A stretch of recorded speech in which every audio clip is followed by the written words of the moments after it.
Thank you everyone for staying here. I know it's been a long past couple of days, at least for me. There's been a lot of really good knowledge dropped. And also huge thanks to Joe and all the other organizers. Really appreciate them putting in all the hard work it takes to run an event like this. Also appreciate them locking the doors so that none of you can leave.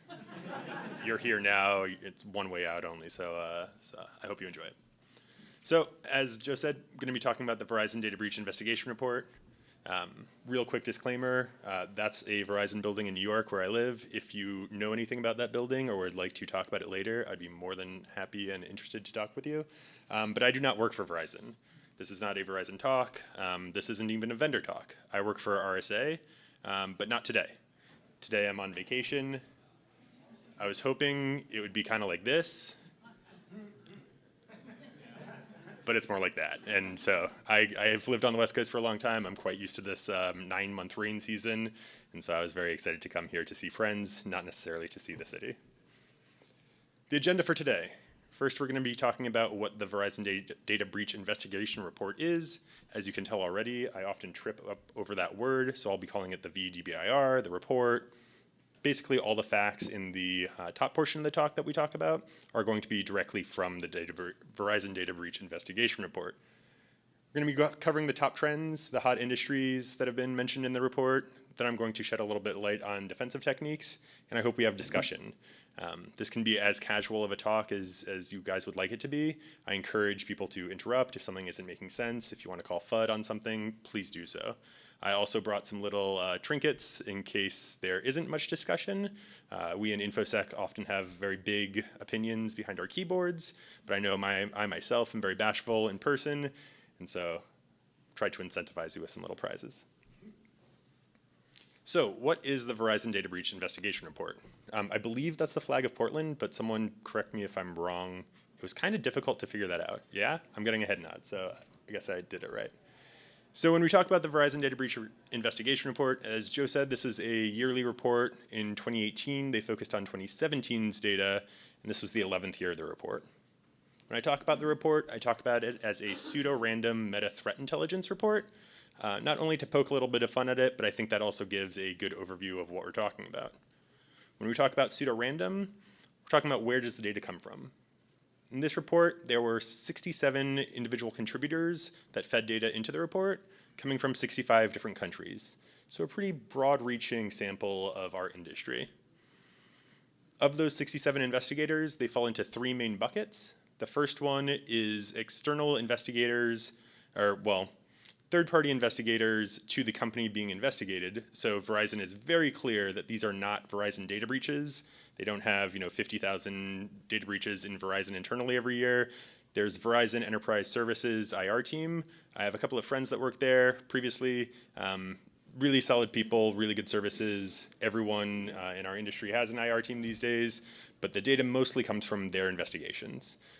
They use the Veris framework for reporting. I did not know about Veris previous to this report. I haven't really seen it being used outside of the report, but I think it's very strong. Specifically, Veris stands for the vocabulary for event reporting and incident sharing. And I think it's very useful for us as a community to come together and share what we see going on in the field. As the previous speaker talked about, we're often very reticent to do that, whether it's for privacy reasons or intellectual property or showing the hand of your corporation. I think we need to get a little bit beyond that, whether it's reducing the data and redacting it, or just talking about big trends like they do here. So I talked about that first bucket, Verizon employees, paid investigators that are brought in by third-party corporations to respond to threats that they may have in their environment. 2 other buckets are third-party to Verizon themselves. So the first is investigators that are doing incident response using the Veris framework. It's very easy for Verizon to feed that into their report. Third is investigators that Verizon has had a long-time relationship with that do not use Veris, but Verizon takes their data, translates it into Veris for this report, and thus it's then usable. Speaking to the meta portion of this, we're not talking about specific tactics and techniques in an individual incident. We're talking about broader meta trends across the entire industry and across specific industries and incidents within those industries from the year. So there are 50,000 incidents, or around 53,000 incidents that are included in this year's report. And an incident is defined by Verizon as a compromising of the CIA triad. So confidentiality, integrity, availability. I think it's a relatively well-accepted definition of an incident. Breach, there were 2,000 breaches or so that were summarized in this report. And a breach, as far as I'm concerned, is data walking out the door. Verizon has a more eloquent definition of it about data getting compromised and ending up in the hands of unauthorized third parties. It's data walking out the door. Threat intelligence, it's pretty straightforward when it comes to the report. The report is brought to you by Verizon in the hopes that you can take some tips and tactics from the report from a defensive standpoint and apply that to your own environment so that you don't have the same types of incidents cropping up year after year. Finally, why does the Verizon data breach investigation report matter? Well, marketing material. It's quoted like everywhere. It's kind of a joke, but it's also not, because this report is a very good way to translate some of the things that we're seeing in the field to non-subject matter experts. So I'm sure a lot of you folks live and breathe information security, much like me, but when you go to the boardroom, when you talk to managers and executives, you can't talk about the latest TTPs. You show them the MITRE's attack matrix, which is amazing, but does not translate up above that well. Something like this does. So you can distill it. You can use some of the slides, some of the data that I've pulled out as a way to talk to your management about what you're seeing in the field and why that matters to your defense posture. Legitimately, though, it also is an incredibly unique report in the sense that I think it's one of the only broad, candid reports of a standardized taxonomy that we have in our field. Mandiant has their M-trends, varying quality from year to year. It was incredibly good when Mandiant was Mandiant, but now Mandiant as a FireEye company, I think they've marketized it a little bit too much out of value. I think it's worth noting that Verizon doesn't really have much product in our space. They have their services, but they don't sell a SIM, they don't sell EDR, EPP, so it's a little bit more valuable from that perspective, at least to me. So let's talk about some of the top trends from the 2018 report. These are going to be social engineering, ransomware. We'll talk a little bit of outsider versus insider threats, speak about dwell time, and then cryptocurrency mining. We'll talk about in detail. It was somewhat suspiciously absent from this year's report, and I'll talk a little bit why I think so. Social engineering. So as I'm sure we can all agree on, Verizon found that email was the most likely avenue for social engineering to take place. But what I found was particularly interesting was that 4% of any users will click on any link that's presented with them. So even if it's like danger, this will do bad things, please click on me, someone will still click. And while 4% seems pretty low, if you kind of standardize that to an organization, it means that all you need is 25 people in an organization for someone to click on absolutely any link.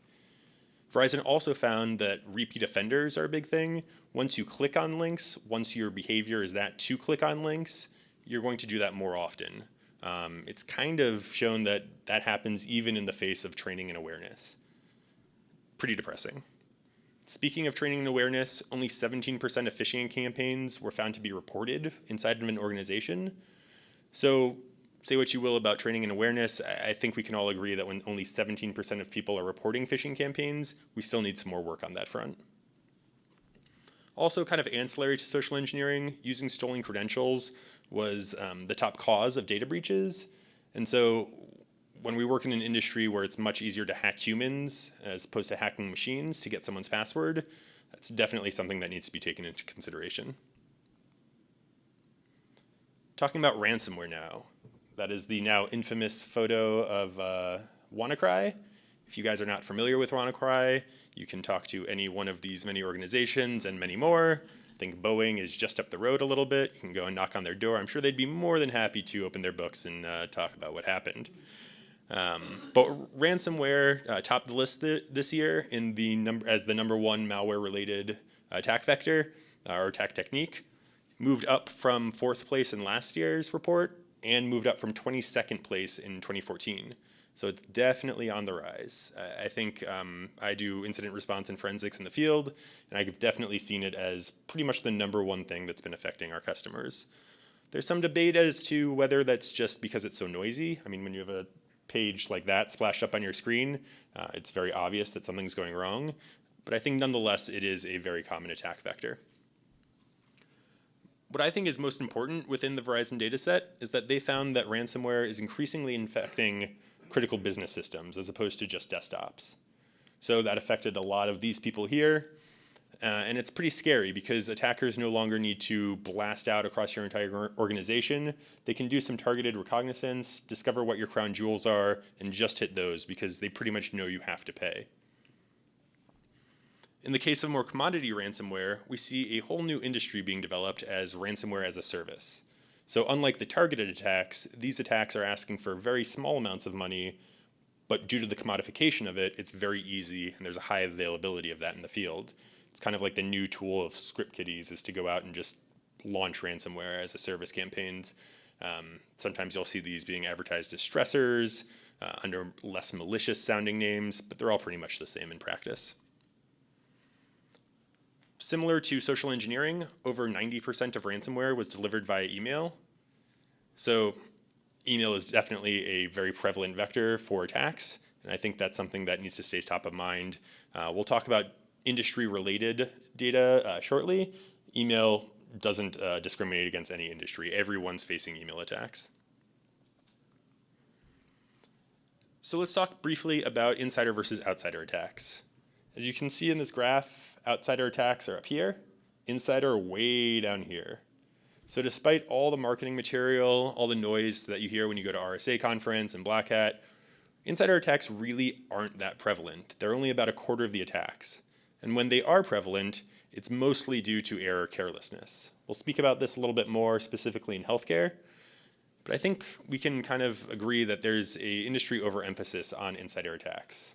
Question? But despite their being less prevalent, are they more destructive? That's a very good point. They can be more destructive. A privileged insider can obviously have access to a lot of systems and controls that could do more damage. But I'd posit that it's very easy for an outsider to quickly become an insider, so to speak, through such things as credential reuse and social engineering. And so at that point, it doesn't really matter who the initial person was. It's more about what they now have access to.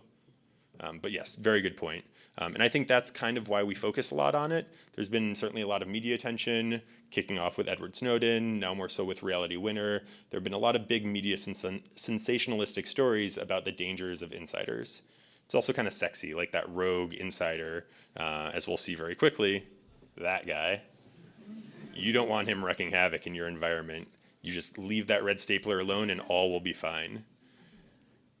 So to your point also, while insiders do have definitely privileged access in our environments, when we do see insider attacks, the majority of them are being caused by things like error or carelessness. So it's not necessarily malice. That rogue system administrator isn't something that's really seen that often. Again, healthcare is the only industry that has more threats by insiders than outsiders.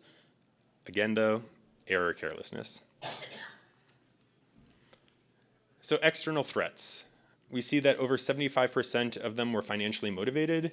50% were conducted by organized crime syndicates. I thought that was pretty interesting.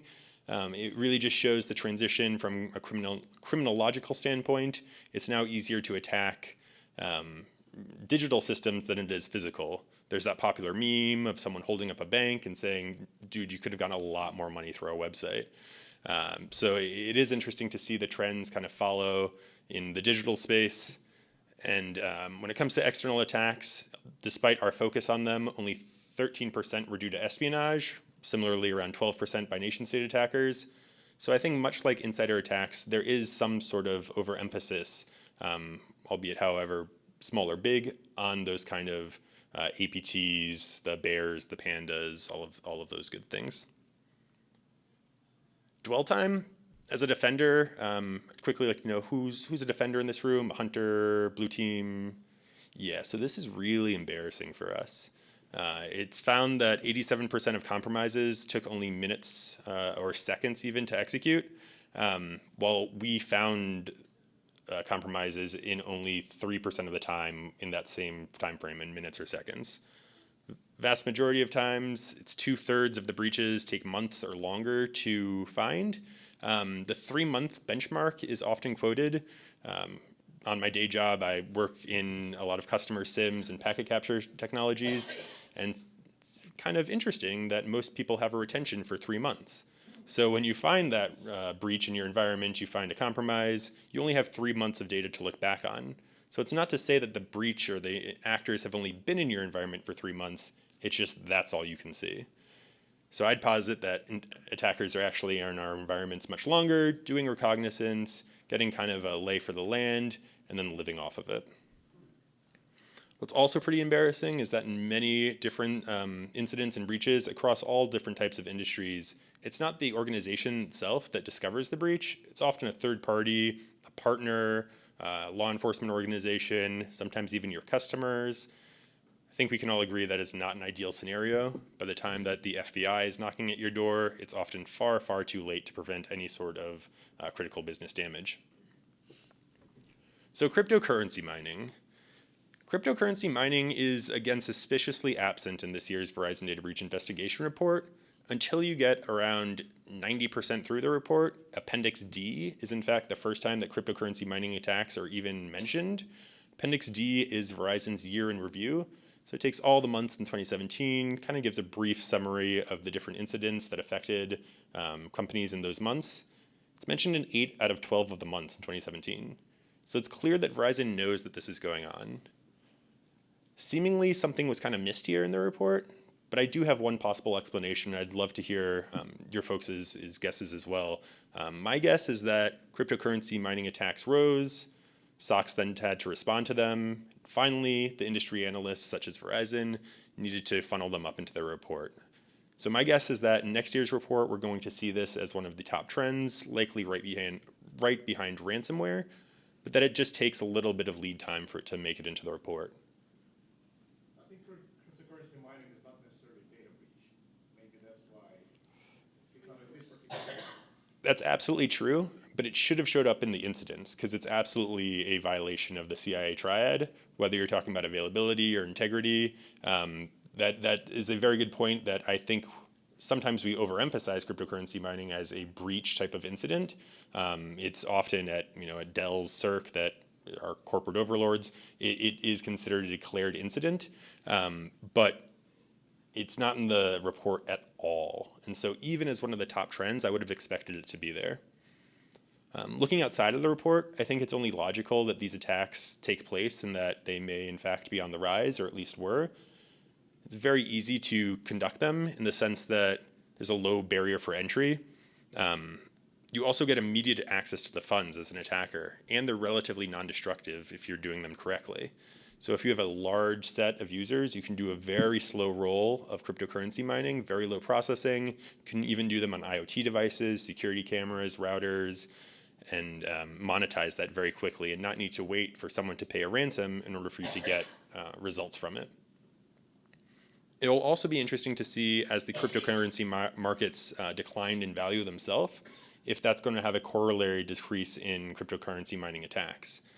I think we can all agree that the cryptocurrency mining markets were insane for a while.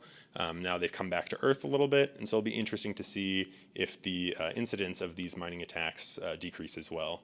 I have not seen that in the field currently. They still seem to be pretty common, but we'll see if the monetization factor forces the hand of them to decrease. Another potential topic for discussion is I've had a lot of talk with coworkers about whether the ransomware attackers have pivoted to cryptocurrency mining or if it's a new breed of attackers that's coming out. There's some debate amongst that, but I'd love to hear anyone have any opinions on that. Anyone see any decrease in ransomware in your field as cryptocurrency mining has increased? We can get back to that later.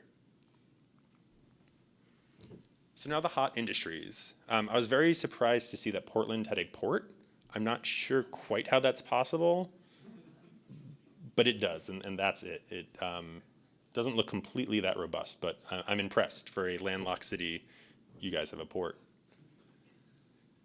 So healthcare is one of the biggest industries in terms of the Verizon Data Breach Investigation Report. They pay a lot of stock and time in talking about healthcare. I think mostly because that's where the most valuable data is these days. If you take a look at the darknet, credit card, financial data, yeah, that's kind of like a couple cents these days, but medical records are at least $20. So there's that. And healthcare, again, the only industry where insider attacks outweigh threats from the outside. But as I mentioned previously, the vast majority of that is due to error or carelessness.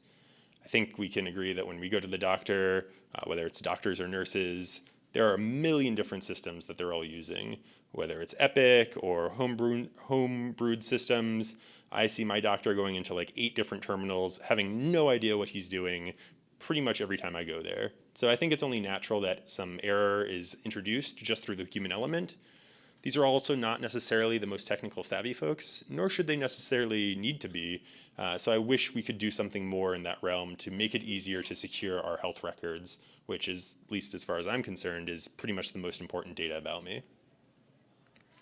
The healthcare vertical, when these see incidents, they're 7 times as likely due to error or carelessness. So it's a pretty big deal for this folks. Employee abusive access is the only real malicious insider threat that they see in healthcare, although in about 50% of the time, that's due to fun or curiosity. So this is something like if you know a celebrity has recently stayed in one of your hospitals, you can go and look at their medical records, not necessarily to sell it to TMZ and monetize it, but just purely out of curiosity. When it comes to external threats, ransomware is a huge problem in healthcare. There have been popular media reports of lots of healthcare institutions getting hit by ransomware. It's not just the big ones, they'll pretty much go after anyone. Though speaking of the big ones, Merck was a huge victim from the NotPetya campaign. While not necessarily ransomware, I think one could argue that NotPetya is a great example of human error in terms of the execution of that campaign. So there's that. Public administration. I kind of poo-pooed whole APT, nation-state espionage vector earlier. This is where it matters. Around 50% of the attacks in public administration were due to nation-state advanced sophisticated attacks. That's an incredibly anomalous statistic in the report. Only 13% of the rest of attacks, incidents, and breaches in the report were due to nation-state attackers. It's not just state secrets, though. It's also the data of civilians and employees in these public administration.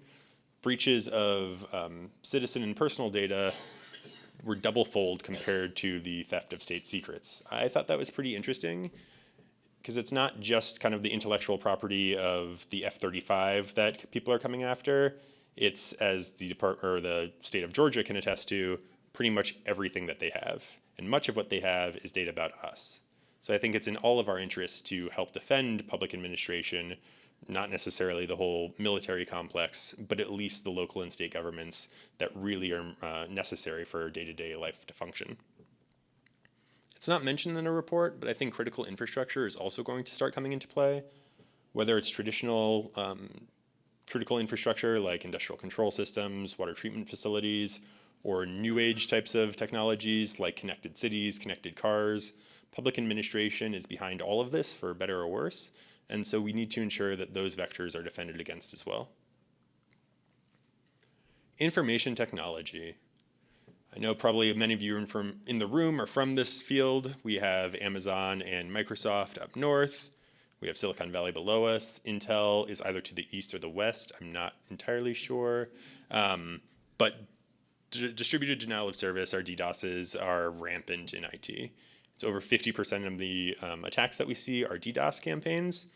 And amplification attacks, whether it's DNS reflection or other types of amplification attacks, are incredibly prevalent. Over 75% of the DDoS campaigns used amplification, which is pretty scary when you have things like Mirai out there that make it very easy to kind of amplify any sort of normal DDoS attack. You don't need the traditional infrastructure that you once did in order to conduct these attacks. On average, attacks produced around 600 megabits per second of traffic. That kind of surprised me because we're used to hearing the gigabit per second or terabit per second attacks that hit people like Brian Krebs and Din. I know that I freaked out when Twitter went down, so that was not cool. But even earlier this year, GitHub saw the attack of 1.3 terabits per second. Shortly thereafter, Arbor Networks got hit by 1.7 terabit per second attack. So they're definitely ramping up, and it'll be interesting to see how those trends continue to rise. The only saving grace here is that the attacks usually last only a matter of minutes or seconds. But for a lot of these companies, if your web presence is taken down for a couple of minutes, that's millions of dollars that's out the door. The most common attack vector here is probably not surprising to a lot of us. It's servers. Over 90% of the attacks in DDoS campaigns were targeting servers, mostly database servers and web application servers. Not only are these where the crown jewels are in terms of availability necessities, but they're also very rarely well secured.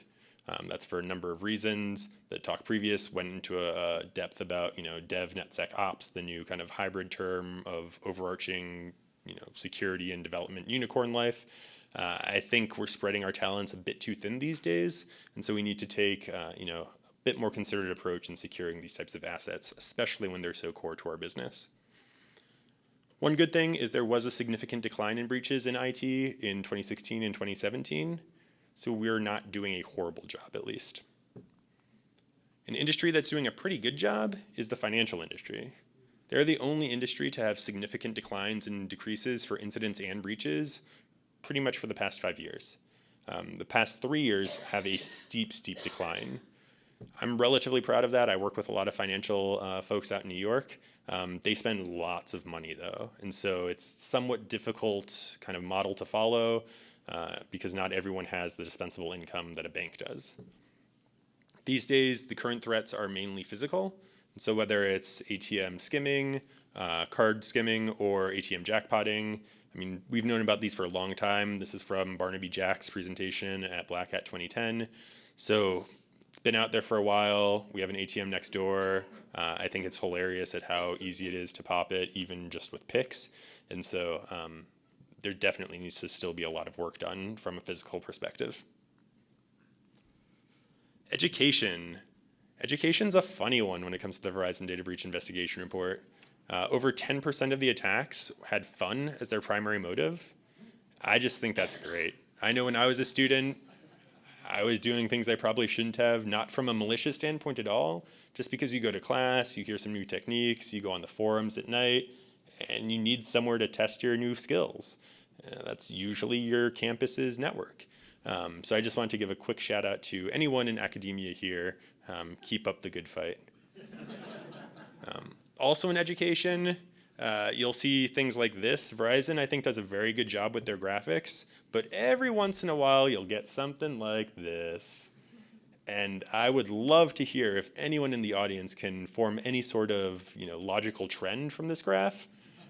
The only trend that I can see, and I think it's actually a valuable thing to note, is that you can't make trends around everything.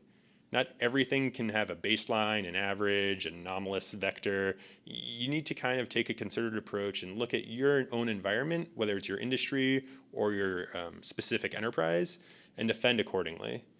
If you're in education and you're only focusing on crimeware, 2014 you would have killed it. You would have been like 90% success rate. But these days, you're well below 10%. And so you really need to take a look at what's hitting your specific organization and defend accordingly. That brings us to defensive techniques. I was interested if anyone would boo the Portland police image, but you guys seem to be pretty good corporate or citizens. So visibility. I think visibility is a huge deal these days in enterprises. In my opinion, it's pretty much the greatest improvement you can make for a pretty low dollar amount. I work for RSA NetWitness. We sell a visibility product. It is incredibly expensive, but you do not need us. You can use Snort, Zeek, I think it's now called, that's weird. Bro is Zeek, that's odd for me. Suricata, the Security Onion is an amazing tool. And so if you don't have the budget to buy a fancy commercial tool, there are tons of things out there on the market to do that. When I talk about visibility, I think it's very important to focus on the fact that many people are saying defense in depth is dead. I don't think it's dead necessarily, but I think it's a starter. It's a beginning step. You need your defense in depth. Defense in depth is going to protect against a lot of the low-hanging fruit attacks, a lot of the commodity type of attacks, but you also need more than that. You need visibility into not only your logs, but your endpoint and your network environment as well. PCAPs are great, PCAPs or it didn't happen type of thing. You really need to have visibility across your environment to understand the full attack campaign or the full scope of an attack campaign. This is also an incredibly important graph from the Verizon Data Breach Investigation Report. I know it's probably very difficult to see right now. It's available not only in the full report, but also in the executive summary. And I've kind of zoomed in on the 4 different areas that I've talked about today, the 4 different verticals. I think it's incredibly important that you tailor your defenses to your environment. I spoke about this previously, but I'll go into a little bit more detail. First, I'd focus on your industry. So here you can see there's some pretty, big trends that you can determine. If you're in education, crimeware isn't a big deal for you. Denial of service is, because your students and faculty need to access your assets on pretty much a daily basis. And so you need to take the kind of self-inventory and ensure that you have the necessary security controls in place to defend against the trends that you guys are seeing the most in whatever industry you work in. You then need to take that down to a granular level and take a look at your own enterprise. This requires a look at the people, process, technologies that you have available and implemented. And so, it sounds silly, but I've seen a lot of folks try and implement a hunt team with like a single junior level 1 analyst. It's probably not where your efforts are best spent. Likewise, you probably shouldn't know, or you shouldn't probably be hunting for APT in your environment if you don't even know what devices are on your network. You also shouldn't be instituting and purchasing AI, machine learning, whatever deep dreaming technologies that are being sold these days without having a competent SIM. There's a lot of forces out there from marketing, from the different conferences where your executives will come back and say, here's a couple $100,000, get this AI technology, get this automation technology, and it'll save all of your problems. And you really need to have data points such as this report to really push back on that and say, these are the threats that we're facing in our environment. These are the tools that I think can help defend against them. Let's go that way instead. A big thing that I'm a huge proponent of for a lot of the customers that I work with is creating a data breach investigation report for your own environment. It by no means needs to be public and as robust as Verizon's, but I think there are 2 main things that can accomplish. First is that you can get an amazing baseline from your environment. You take that report year on year, compare it to previous years, and see exactly what's trending in your own ecosystem. Additionally, it's a great way to get visibility at the executive level without getting dragged up to the top floor conference room when something bad is going on. I know I've had a lot of SOC experience in my past, and it's very often that you only talk to those important people at the company when you're kind of under attack, and they're looking to you as like, you guys have failed, why didn't you do your job? Doing a report like this, a yearly report, and briefing your executives on it gets you immense visibility, kind of a seat at that table without it needing to be pushed on you. Another big thing is hardware tokens. Hardware tokens, I think, are an incredible step that you can make to defend against phishing and other credential reuse type of attacks. Here I had to kind of give an homage to the old secure ID tokens of the day, but what we're really talking about these days is YubiKeys. Google had an amazing case study. It was released by Brian Krebs on his blog. Since they rolled out hardware tokens in place of one-time passwords and other types of authentication methods in early 2017, they haven't had a single incidence of phishing amongst their 85,000 plus employees. That was really impressive to me.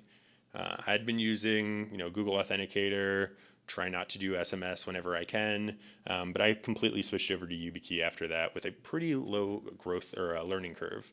It's pretty easy to use these days. They're relatively cheap. They have mobile models, desktop models. There's really no excuse to have an environment without some sort of hardware-based authentication.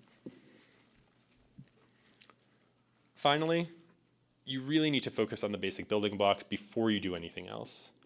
You don't need to build that kind of Starship Enterprise Trooper without focusing on, the 101s. When I talk about the 101s, first you can even start about sysadmin, patching, and backups. Backups are pretty straightforward. I haven't heard of an organization giving much pushback on backups. Usually it's just determining the amount of time and the method that you use. Patching's a bit more difficult. There are some systems that unfortunately you just can't patch. I know that's a reality, so patch where you can, and where you can't, segment those systems, increase the monitoring on them so that you have as much visibility as possible to determine if something is going wrong.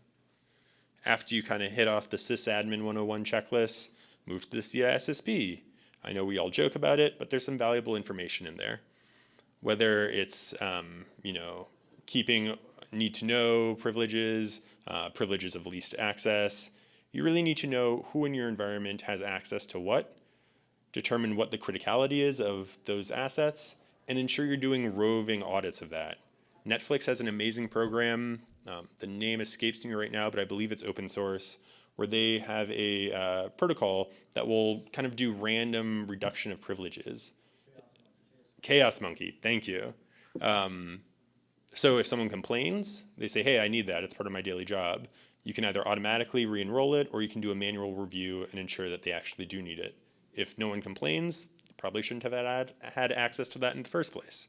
So I think systems like that are incredibly useful, relatively low friction. I know your devs are always fighting against you to have, pseudo, root, and more. And so things like that can be easily implemented in your environment.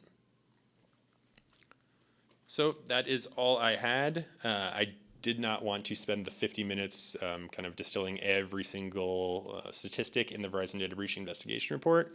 I'll take some questions now if there are any, and then we can move to a discussion. I do not want to take these pins home, so you guys need to participate and get some goodies. Any questions first? I expected that, and I have some topics for you. So do the trends that you saw here match what you guys see in your environments?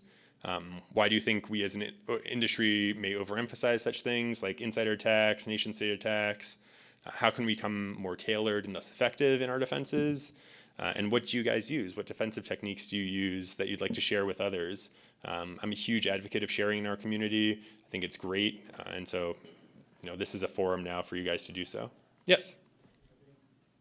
Personally, I think we need to pivot a little more on end-user training. We definitely focus too much on the technical solutions, especially kind of show what you put in place to get Yep. So the comment was focus on end user training. What in your organization do you guys use? Have you seen effective? I know I personally cringe when I hear about end user training, but a speaker yesterday talked about having an escape room method for their user training that seemed to be incredibly effective. It sounded cool to me. I'd like escape rooms. If I had to do that as part of end user training, I'd be pretty stoked. Anything that you guys have done in your organization that you have not? We're mandated to show videos, but I guarantee most people turn it on and put on headphones. Yeah, that's the unfortunate truth of it. I agree, though, that we need to get a little bit more agile with our user training and more applicable to the threats that are faced on a daily basis. If you want to come on up, you can get a nice little Trevor Forget pin. Anything else, anyone? Well, end user, these reports are helpful for end user training, and I like your idea of having that type of report for an organization. Because every time I write something for end users, I start out with those types of trends. Yeah, no, I appreciate that. I did have only one of the customers that I work with kind of take me up on that. And last year they were able to get 2 additional headcounts as a result of that. And this year they were able to get a vast increase in budget. So it is, valuable. It's not just, it's very little work as well. A lot of times you'll have these metrics just kind of sitting in your different products. It's just a matter of pulling them, making them pretty, dumbing them down perhaps for executives, and then kind of getting that seat at the table. Yes? Any idea how many reports were not reported? How many incidents were not reported? Like a company knew they were hacked, but they kept it secret? I would venture to say many.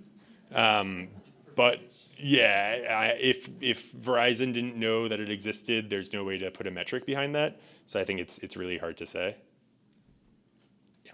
Well, I guess that tails off that. I mean, from the financial industry, right, you can see the spend that JPMC does every year on security, and that hasn't increased.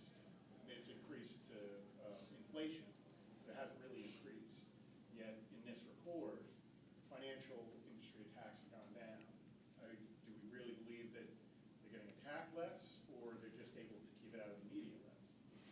I would venture that they're not able to keep it out of the media less. They are one of the most highly regulated industries. I know personally New York State just put in a new regulation that's very kind of GDPR-esque in terms of mandating disclosures of breaches.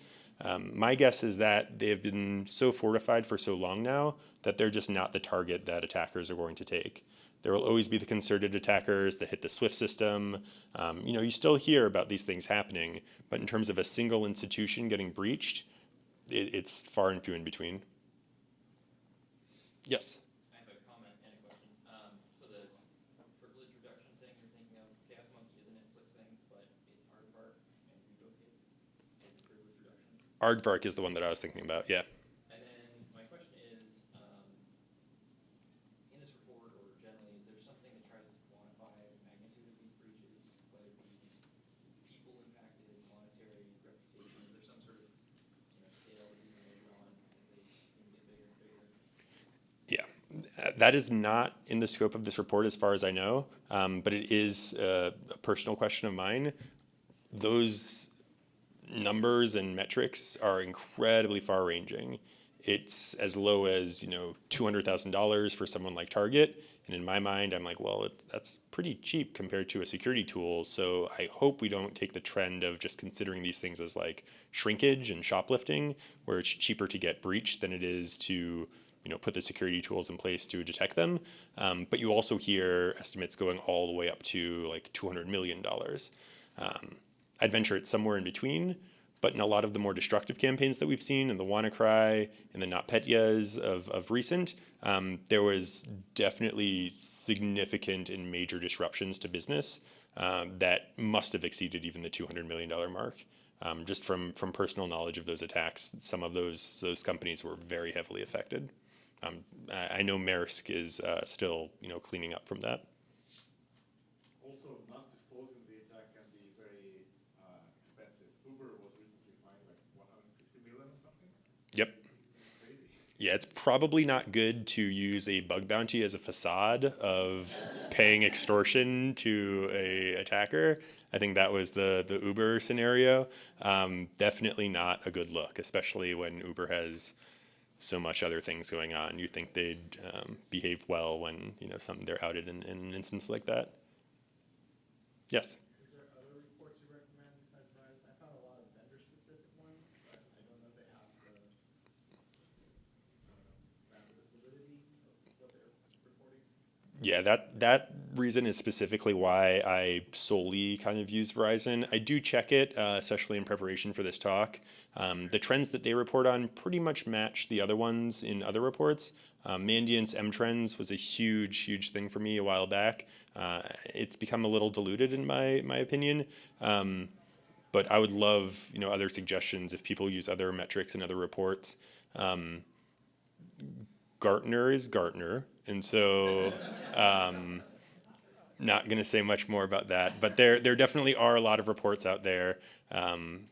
But I think of the Verizon data breach investigation report as being kind of the creme de la creme. I was checking another one that is quarterly, and you mentioned today about the ransomware, and effectively in Q1 and Q4, like Q1 and Q2 this year, there was a reduction almost to Q2 last year, reduction in number of new ransomware. So that is something that's been seen, and people try and draw corollaries between that and the increase in cryptocurrency mining. I'm not confident that that's an accurate correlation to make, but I think we need a little bit more time on that. Ransomware is still certainly very prevalent, and the reduction in those quarterly time spaces also curiously match general reduction in attacks. I'm not quite sure what that's about, whether people kind of get lazy at the end of the year, they go on holiday, they've reaped all of the Bitcoin that they need for the year and they're good, and then they kind of wake back up in Q2. But that is definitely a trend throughout all industries that see that type of behavior. The only kind of outliers are that are the commercial industries that get hit very heavily during the holiday seasons. But most other folks It's odd because if I put an attacker hat on, I think that most of the defenders are going on vacation. So what better time to hit them than at the end of the year? But I think there are also a lot of freezes put into effect where systems are taken off for maintenance or whatnot that make it a little bit more difficult for attackers to execute on their objectives. Any other questions or comments? So, Yeah. so you were able to infer sort of a success in the banking industry because there were potentially less incidents. Were there other successes you were able to infer out of the report? Successes that maybe the security industry should focus on? It's a very good question. IT has had success over the past 2 years. I think I'm particularly cynical. I think many of us are. And so I'd look to the internal threat actors and the non-malicious attacks that they follow as kind of a success of humanity, so to speak, in that even when people are behind these attacks and have very privileged positions in our environment, they're generally not doing it out of malice. It's more human nature of curiosity, the folks in education just doing it for the lulz. I agree that we have very pessimistic views of kind of the state of our industry oftentimes. This report does not do a great job of reversing that. But I think there are small wins that you can take in each of the industries in terms of the reduction of attack surface and corollary result of incidents. So just you mentioned earlier that the targets are largely servers, and we're seeing a lot more of that in our space. Would that speak to a success? And we kind of believe that success in patching on the end user endpoints. That might be too much of a leap, but what I've noticed is a lot more endpoints are being patched, and servers tend to still, your message is not necessarily out to all systems. Yeah, that very well could be the case. It's not necessarily reflected in the report, but I do believe that it's obviously easier to patch a desktop machine in most cases than it is a critical server, especially one running, let's say, some sort of operational technology that literally cannot work if that patch were put into place. Or possibly we're prioritizing availability over the other two. Exactly, that as well. Though from that perspective, if your servers are more important to your business function, the availability should have a higher priority in the sense that you can patch it and ensure the availability with minimal downtime, as opposed to leaving it unpatched and having the risk that someone destroys your availability and your 5 nines by facing an attack. Although unfortunately we are forced to often be reactive in our field as opposed to proactive. And so I hope that reports like this and using the statistics to show the benefits of being proactive can give a little bit more fire and more weight to our pleas to be able to take a 24-hour downtime period to potentially reduce an immense amount of business impact. Do they break down these industries more based on like SIC codes or something like that, or like my local auto mechanic, or or all local auto mechanics? I don't know if they come to but or like a healthcare, is it like our dentists, our doctors, things like that, or is it? No, they don't get that granular. As time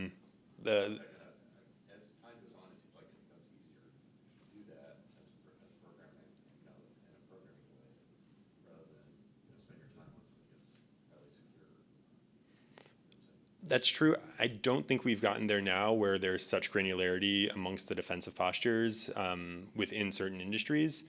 I think it could potentially be true, a major large healthcare provider should at least have better security than, let's say, like a mom and pop dentist.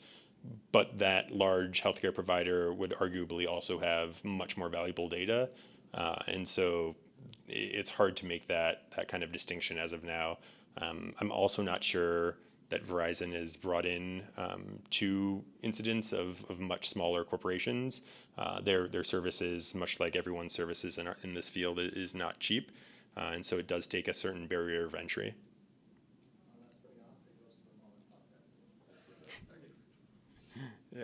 Yeah, it's kind of the just the cruel reality of it right now.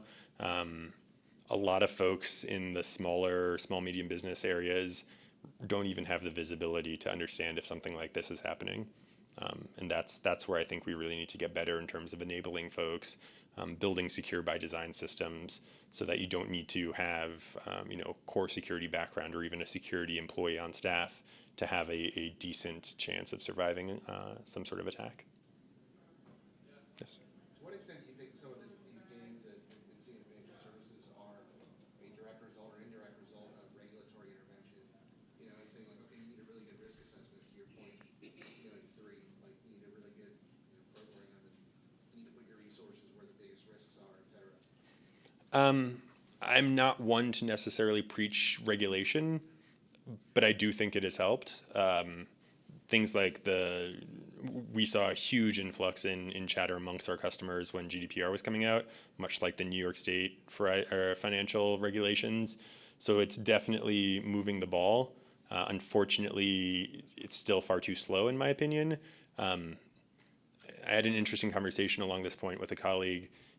His estimation was that it's really going to take insurance companies to start offering cyber insurance and then some sort of valuation of when does a breach exceed the capabilities of that insurance provider where it's no longer in their interest to provide that insurance service, and then the government will really step in and increase the regulations because private sector will no longer be able to do it for themselves. But that, I think, is many years out. And with the advent of IoT and embedded devices and ICS becoming more and more connected, I think we need it much sooner than that. So that's happening in the financial industry to some extent because the regulations at the state level are pushing down that to get licensed you need cyber insurance. Yep, that's where we see it the most. That's kind of what spurred my conversation. Another, not speaking to financial, but another interesting data point is Bruce Schneier has a really good book out that talks about kind of like we're all burning, the world is coming to an end. Not the most optimistic of all books, but he speaks as someone who's also not traditionally a fan of regulation. He speaks very candidly about how his experiences in the past have led him to the point where he really sees regulation as the only thing that can do it at this point. So I'd advocate for everyone, not only become involved in political process, but make kind of your passion of security, your day job of security, whatever it is that caused you to be here today, a driving force in the political process as well. We've seen that before. We've seen great strides come as a result of political movement. So if we could do that for our industry, not only would it be great job security for us, as if we don't need that already, but or don't have that already, but I think it could make great strides in our kind of defensive posture as a society. The election and tampering and all of that, I think I was very optimistic that would help, but that seems to have done very little, if nothing. Do you have another? Just to add to that point, I think what I've seen with colleagues is the pushback part is also important part of the political process and making sure that you achieve the right balance. Pushing back on a GLPA-like reg in the state of Oregon is something one of my colleagues was part of, and they successfully got it tamped down because it was largely duplicative of the federal reg. That's a good example of sort of pushing back for the right balance and advocating for the other side of that equation. Absolutely. And I'm a huge advocate of embedding with the political process. You don't need to necessarily, run for office or whatnot, but spending an hour a week, an hour a month in volunteering with a political office or a political party or whomever you associate with to just advise them on security posture. If you're a network person, help them shore up their network security. If you're an application person, help them with their apps, even just from an operational security standpoint, and bringing awareness to patching and really basic kind of computer hygiene type opportunities. I think those are rife within public sector right now. I think that is all of our time, but I'm more than happy to continue any conversation off the stage, and thank you all for your attendance and your participation. You're welcome to come up, and I think I have 3 more little Trevor pins left, so come on up and grab them. Thank you.